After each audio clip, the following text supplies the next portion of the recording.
Hi everyone, welcome back. We're talking about physical characteristics and attraction this week, and this topic is one of my favorites because we often like to tell ourselves that we're not judging people based on their appearance only, right? And that's true, that's developing over time, but we are evolutionarily and biologically predisposed to look for certain physical traits in other humans. And so we're going to talk a little bit about that, what that means for kind of who you end up with, your mate, and what that means in terms of nonverbal communication. So the ideals of attraction change over time, right? So what was considered really beautiful is generally a cultural issue as well as kind of a generational issue. So the standard of beauty in 1950 is going to be very different than the standard of beauty in 1990, which is very different than the standard of beauty now, right? So one of the only things that doesn't change either cross-culturally or over time is that we are especially drawn to symmetric faces. So facial symmetry is if you were to cut your face into four quadrants, how evenly they would match up on all parts, right?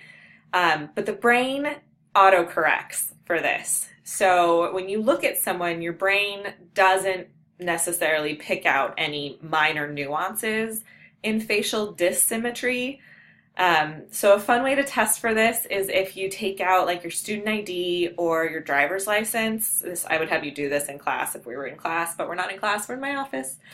So take out your driver's license and then flip it over. So look at basically a picture of yourself upside down. And once you do that, your brain stops autocorrecting and you can start to see where those lapses in symmetry are. And if there are no lapses in symmetry, maybe you're just a particularly good looking person. I don't know. When I look at my facial symmetry thing, I can tell that I have an eyebrow that's higher than the other one and that my nose slants to one of the directions. So many directions. But so that's fun. In your textbook for this topic, we talk about body types, so endomorphs, mesomorphs, and ectomorphs. And the thing about body type and body makeup is that we tend to attribute personality traits to someone just based on how they look, right? And this is a really unique human characteristics because a lot of other animals, they don't look at a fellow guinea pig and think, that guinea pig is really skinny, I bet she's kind of a bitch, right? We don't do that. Well, they don't do it. We're not guinea pigs, so we do it, actually. But so the idea is that based on just someone's body type, we might think that they're really smart or that they're mean or that they're, sweet and cuddly, and without having ever interacted with them at all. And so that's an interesting element of nonverbal communication. So we are, and again, this is kind of a heteronormative approach to traditional evolutionary standards, but we're predetermined to biologically seek out mates that are fertile. And there are biological dimensions of fertility that are obvious. So for women, a traditional like hourglass figure is generally sort of seen across time as being really attractive because it's also an indicator of fertility. So a woman that has an hourglass figure is likely to have healthy babies, right? So the hip to waist ratio for this is between 0.67 and 0.69. And it doesn't necessarily matter what size you are. So Marilyn Monroe was like a 0.67 and she was like a size 12 or size 14. Megan Fox is a 0.67 and she's a size 0. So it doesn't necessarily matter what dress size you wear, it's just the proportions of your body.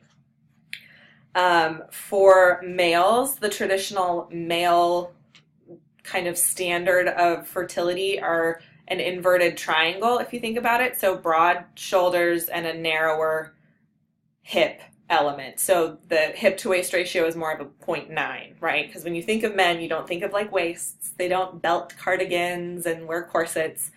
It's kind of a straight up and down image. So other elements of attraction in males are things like a prominent brow bone, facial hair, body hair. Balding is one, people that are balding, and all of these are because those are indicators of high levels of testosterone. And so obviously people with higher levels of testosterone are more likely to produce offspring. So that's fun. The beauty industry totally capitalizes on this. So some biological markers for women are things like shiny hair, full lips, big eyes, clear skin.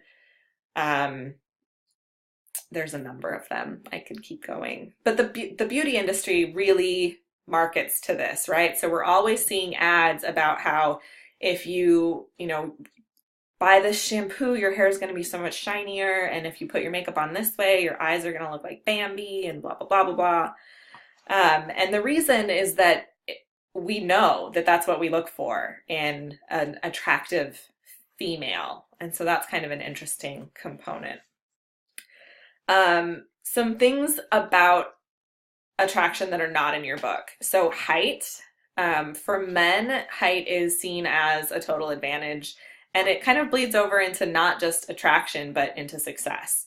So men who are over 6 foot make more money than men who are at about the national average right now for men in height is about 5'9". So if you're taller than 5'9", you are likely to make more money than your 5'9" or shorter counterpart.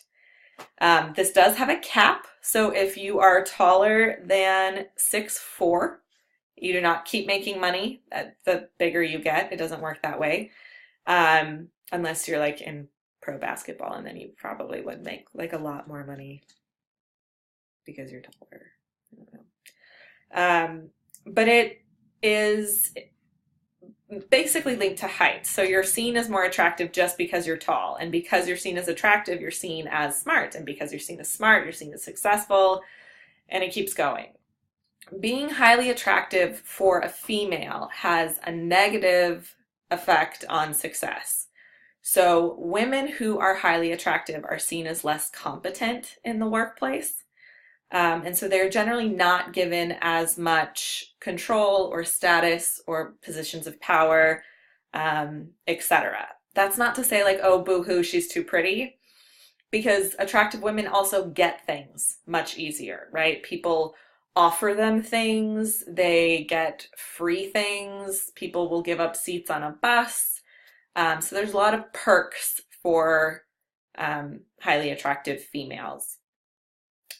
The activity report that I have you do that deals with physical characteristics is one about mate selection, and it's a really cool study that shows kind of how we process who it is that we want to be our mate based on kind of these evolutionary or biological factors. So hopefully you'll have a lot of fun with it, watching the experiment and then writing about it. But this is just one of those topics where we love to think that we are so deep and we're really not looking for things, but then you might notice like, hey, I really like his jawline. So this week I want you to go out into the world and think about what your mate or what your choice in a potential mate, what does that say about you? I'll be in touch.